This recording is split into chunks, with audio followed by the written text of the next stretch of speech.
Բարև ձեզ սիրելի հետևորդներ, դուք դիտում եք on-line զրույցը եւ այսօրվա մեր հյուրն է բոլորի կողմից սիրված food blogger, լավ մարդ, խոհարար Աննա Կիրակոսյանը, բարև ձեզ։ Բարև Նարեկ ջան, շնորհակալ եմ շատ գեղեցիկ ներկայացնելու համար, լավ եւ առաջ։ Ու շնորհակալ եմ, որ այսքան բլոգերների մեջ հենց ինձ ես ընտրել։ Ապրես։ Ձեզ եմ շնորհակալ, որ ինձ չմերժեցիք, ընդունեցիք։ Սկսենք առաջին հարցից։ Գնացինք։ Ինչպես սկսվեց ձեր food blog-ի ճանապարհը։ Ինչպես սկսվեց։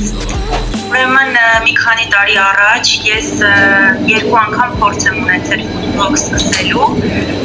հետո կանգ եմ առել, ինչու ես էլ չգիտեմ իրականում շատ եմ փոշմանում, որ այդպես է ստացվել։ Հետո Հայաստանից Իսպանիա տեղափոխվելուց հետո այստեղ ճիշտ ասած մենակություն եմ զգացել, կարիք եմ ունեցել շփման հենց հայերի հետ, ու այդպես որոշել եմ, որ պետք է բլոգով զբաղվել։ Հենց food blog ինչու, որովհետև ես խոհանոցում ինձ շատ լավ եմ զգում, շատ եմ սիրում պատրաստել, այսինքն ես ուտեստները պատրաստում եմ ոչ միայն բլոգի համար, միայն բլոգի համար ու նկարելու համար, չէ, ես հենց տանը սիրում եմ տարբերվող հետաքրքիր բրբտեմ, գտնեմ ինչ-որ հետաքրքիր ուտեստներ ու պատրաստեմ։ Դրա համար հենց food blog։ Շնորհակալություն, հաջորդ հարցը։ Ինչ բաղադրատոմս կամ ուտեստ պատրաստելիս զգացել եք, որ գտել եք հենց ձեր ոճը։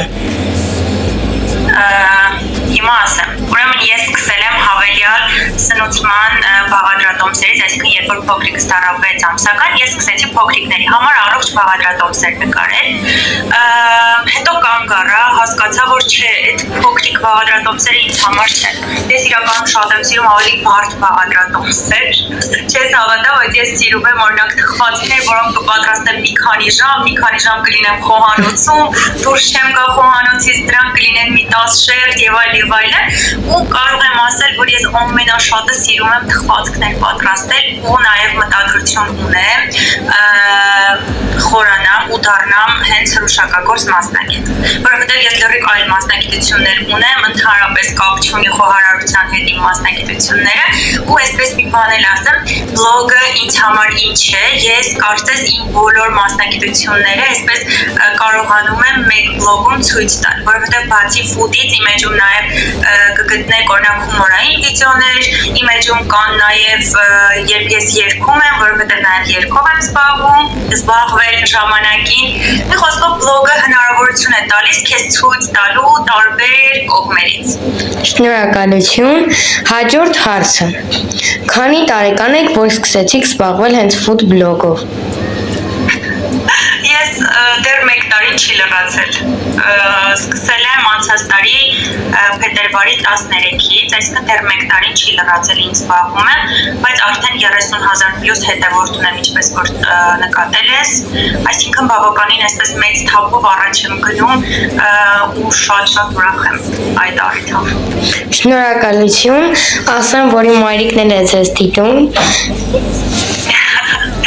Շատ ուրախ եմ, շատ ես իմ հետևորդների շատ սիրում եմ, բոլորի հետ անձնական շփվում եմ, ով ինձ գրում է, ես բոլորի հետ շփվում եմ, ընկերություն եմ անում, ես այդ ինչպես ասեմ, այս բլոգը ինձ համար ոնց որ փոքրիկ Հայաստան լինի։ Իրականում դրսում ապրելը շատ դժվար է, այստեղ հայեր շատ քիչ կան, ծանոթներ, բարեկամներ, ընկերներ շատ քիչ ունեմ, նամանավանդ որ նոր եմ եկել ու այս բլոգը ինձ համար ոնց որ փոքրիկ Հայաստան լինի։ Տարբեր երկրներում հայերի հետ շփվում եմ, ընկերություն եմ անում, շատ հաճելի է ինձ համար։ Շնորհակալություն եւ եկանք հասանք հաղորդմանի ամենասիրելի կետին, որը տրամաբանական հարցերն են։ Պատրաստ եք։ Որ ձեռքով է հարմար խառնել թեյը։ Որ ձեռքով է հարմար խառնել թեյը։ Ըստ աչիկների համար աչով, ձախլիկների համար ձախով, կամ գուցե եթե դրամաբանական է, ուրեմն գթալով, հա։ Այո, ճիշտ է, դուք վաստակեցիք ձեր առաջին միավորը։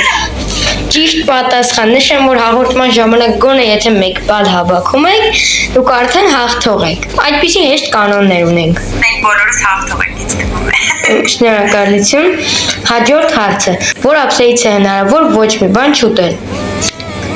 Որտեղ որ ուտելիք չկա, հա։ Ճիշտ է, այո, դուք ունեք արդեն 2 միավոր այս ծափարությունները ձեզ դուք ճիշտ պատասխաններով գնում եք առաջ եւ հիմա ես ձեզ կուղարկեմ նկարներ, որոնք արված են մանրադիտակով եւ դուք պետք է գուշակեք թե ինչ են։ Առաջինը ուղարկեցի։ Ալիքի հետ ինձ թվում է կապունի, հա։ Դե տարբեր երկրներում, օրինակ Չինաստանում սա նաև ուտելիքների մեջ են օգտագործում, բայց Հայաստանում կոնկրետ դեռ չեմ նկատել, որ սա Ջրիմուր, հա։ Ջրիմուր գուցե։ Չէ, ջրիմուրը կանաչ։ ոչ մեկ փորձել տամ ձեզ։ Չեմ կարող։ Սա բամբուկն է։ Հաստատ չի գուշակի։ Հաջորդը ուղարկեցի։ Շատ սիրուն է։ Աստես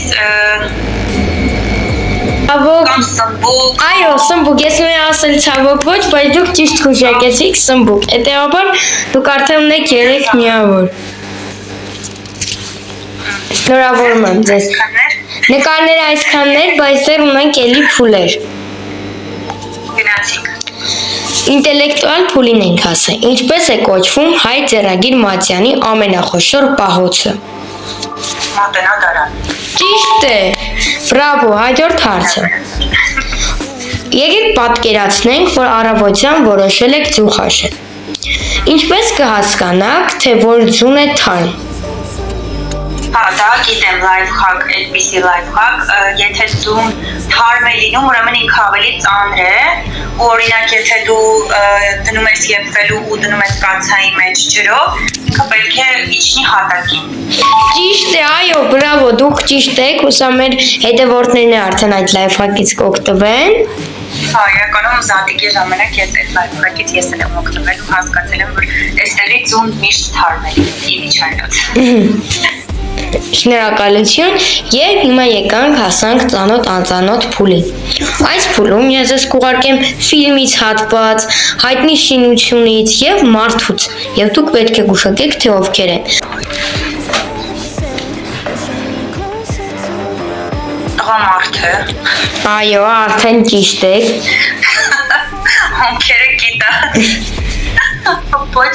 չգիտեմ ճիշտ ասած։ Անկեղծ չգիտեմ։ Իրականում սա հայտնի հայ խորար Արփին էր, շեֆ Արփին։ Խոհարար, հաստատ մենք ամեն ինչը այդ ոլորտից ենք։ Գիտեմ, դժվժիկ հայկական, հայկական։ Այո, ճիշտ է։ Սա դժվժիկն է։ Հիմա կուղարկեմ արդեն շինության։ Կոնսերվատորիայի շենքն Երևանի։ Ճիշտ է, եւս դուք ճիշտ պատասխանեցիք, շնորհավորում եմ ձեզ։ Կարող եք մի հատ ֆորմատը փոխել ու վերջում ես երկու հարց քեզ եմ ուզում խմել։ Կլինի։ Խնդիր չկա։ Հաստատ, պատրաստ եք։ Պատրաստ եմ։ Գնացինք Նարեկ ջան, ուրեմն ինձ մի հարց է հետաքրքրում։ Ոնց 15 տարի հետո դու ինչպես ես պատկերացնում քո ապագան։ Ինչով կզբաղվես, որտեղ կաշխատես, ինչ կանես։ Ես դե ուզում եմ դերասան դառնալ, 3 թատերական դպրոց եմ ավարտել եւ ֆիլմում եմ նկարվել մարտի 3-ից բոլոր կինոթատրոններում։ Իմ կարծիքով կլինեմ դերասան, հաղորդավար եւ սցենարիստ։ Ընտիր։ Հիմա պատկերացնում ենք մոտ 15 տարի հետո դու բավականին հանրահայտ դերասան, հաղորդավար ես, լավագույն հեռուստատեսություններից մեկում աշխատում ես հաղորդավար, կրկին հյուր ես ունենում, հարցազրույցներ ես վերցնում ու մի օր ասես դուռը տկ ու ես եմ ներս մտնում ու գալիս եմ ասում հիշում ես Նարեկ ջան, հիմա հայտնի հաղորդավար ես դարձել, կրկին ինձնից հարցազրույց կվերցնես, թե ոչ, արդեն հեռուստատեսությունում։ Ես առանց ձեր գալու ես ձեզ կկանչեմ հյուր։ Վերջում ես հոլովակը պահում է, չէ, YouTube-ում է, չէ։ Այո, YouTube-ում։ Եթե հանկարծ մոռանաս չհիշես, ես ես հոլովակը ձեռքը տեսնեմ կգամ։ Ես ձեզ մինչև ձեր գալն էլ կգրեմ եւ կկանչեմ։ Վերջ, սպասում եմ։ Քո գործերի հաջողություն եմ ցանկանում, իրականում շատ եմ ուրախանում, որ մենք այսպիսի շնորհալի երիտասարդներ ունենք, այսպիսի տաղանդավոր ու լավ միշտ առաջ շարժվիչ, չնայած բոլոր խոչընդոտներին մենակ առաջ ես նայում ու վերջ։ Այդ խոչընդոտները քեզ մենակ ավելի պետք է պնդացնեն ու ուժեղացնեն, լավ։ Շնորհակալություն շատ, սիրելի հետևորդներ, հիշեցնեմ, որ դուք դիտում եք on-line զրույցը եւ այսօր ունեցանք շատ լավ հյուր, food blogger, խոհարար, շնորհակալություն, որ ինձ չմերժեցիք, ձեր թանկ ժամանակից տրամադրեցիք ինձ։ Ես էլ եմ շնորհակալ, հաջողություն, քեզ լիքը լավ եթերներ ու լավ մարդկանց հետ հանդիպումներ։ Շնորհակալություն